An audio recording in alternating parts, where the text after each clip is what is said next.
When you're stressed, it's because you want whatever's happening in that moment not to happen. Stress is the perceived loss of control over an event. Whatever control you thought you had over an event disappears. Stress happens when there's a difference between the reality of what's out there and what you expected that reality to be. So it's the difference between what is and what your mind tells you should be. It's when you want two incompatible things at the same time. So for example, you can be at work, but you want to chill out. So there's so many TED Talks that I love, but my favorite one is from Kelly McGonigal talking about stress. It's completely revolutionized the way I see stress. So Kelly McGonigal talks about a study where they ask a group of people two questions. How much stress have you experienced in the last year? And do you believe that stress is harmful for your health? Then a few years later, they looked back at who died. The people who said they experienced high stress and that it was harmful to their health had the highest death rate.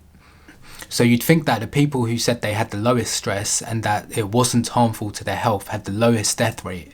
But what the study actually found is that the people who said that they were stressed but it wasn't harmful to their health had the lowest death rate.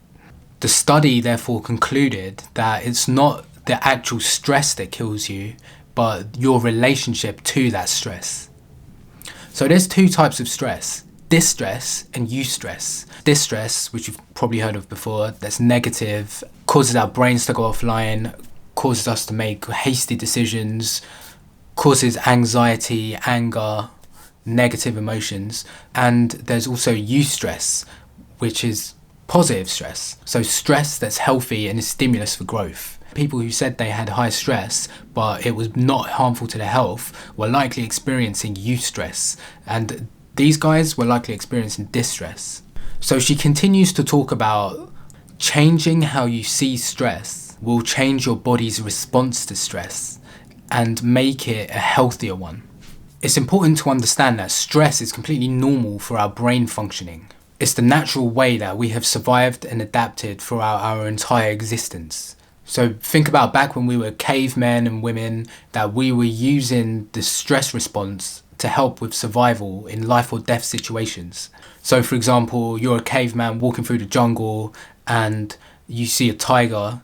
You need that stress response in order to mobilize all of your energy to your muscles to get away from it as quickly as possible. So stress response will give you a quick burst of adrenaline in order to get away from that tiger. We have kept that biological mechanism, but the environment around us has now changed. So we are constantly getting these stress response triggers to things in our environment that are no longer life or death situations. So the tiger of prehistoric times may well be today the boss at work, or someone that's cut you off whilst driving, or someone you see in the shops that isn't wearing a mask. The thing to remember is that these situations where stress responses are triggered are not life or death situations, but we respond to it as if they are due to our biological historical programming. So stress becomes a problem if we have too much of it for too long and if we struggle to regulate it. If you're stressed constantly, 24 hours a day, you're taking energy from your brain, gut, immune system, liver. So over the long term, if you're continually stressed, these areas will become depleted of energy. That's where you see things like memory loss, fatigue, digestive problems, poor immune system. So yeah, changing how you think about stress will change your body's response to stress into a healthier one. Kelly McGonigal continues in the TED Talk to talk about a second experiment that was conducted at Harvard University. They got two groups of people and they were both put under stress. They were given a stress test that deliberately made them stressed. And then they measured the width of their blood vessels. The first group were told to rethink their stress response as helpful. So the pounding heart is preparing you for action. The faster breathing is getting more oxygen to your brain that will better help you to complete the task. And the other group were told nothing. They were just put under the stress test. So when they measured their blood vessels, they found that the first group's vessels stayed open, wide.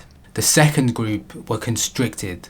So narrow blood vessels are one of the reasons why long-term stress can cause cardiovascular disease. So it can lead to high blood pressure, heart attacks, strokes. So they were both put under the same amount of stress, but the ones that were told to rethink and reframe the stress had a better response to the stress. They changed their relationship to stress and measured health benefits. What that study found was when viewing stress as something helpful, it reframed the situation into something positive. So the first group, they found that the state that they were in, where they were put under stress but their blood vessels stayed open, so that's a state similar to joy or courage. So Kelly McGonigal also wrote a book about stress. So she talks about how stress is linked to meaning in life. So stress is what arises when something you care about is at stake. You don't stress out about the things you don't care about, and you can't create a meaningful life without stress. If I just wiped out stress from my life, I'd have a really boring and meaningless life. The times where I put myself into these mildly stressful situations, I look back and think that those are the most valuable and meaningful parts of my life. So she talks about some tips if you're feeling stress, how to reframe that experience. The first step is to acknowledge stress when you experience it. Simply allow yourself to notice the stress, including how it affects your body. The second step is to welcome the stress by recognizing that it's a response to something you care about. Can you connect to the positive motivation behind the stress? What is at stake here, and why does it matter to you? The third step is to make use of the energy that stress gives you.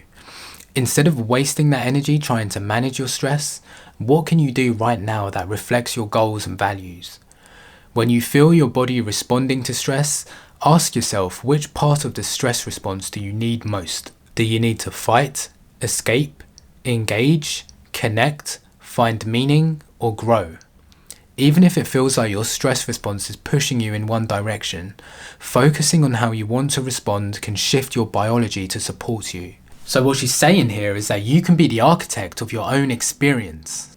What could be a damaging, stressful experience can be looked at as a potentially positive growth experience. For me, this wasn't a completely cure-all. It didn't end stress completely for me, but it helped significantly. So sometimes I can understand that the environment can be too overwhelming, and it's difficult to remember that in the moment when you're stressed. What happened with me was it first started as reflective exercise. I thought about that reframing of the situation after it happened, maybe like a few hours after, and I just remembered for next time, try and remember it.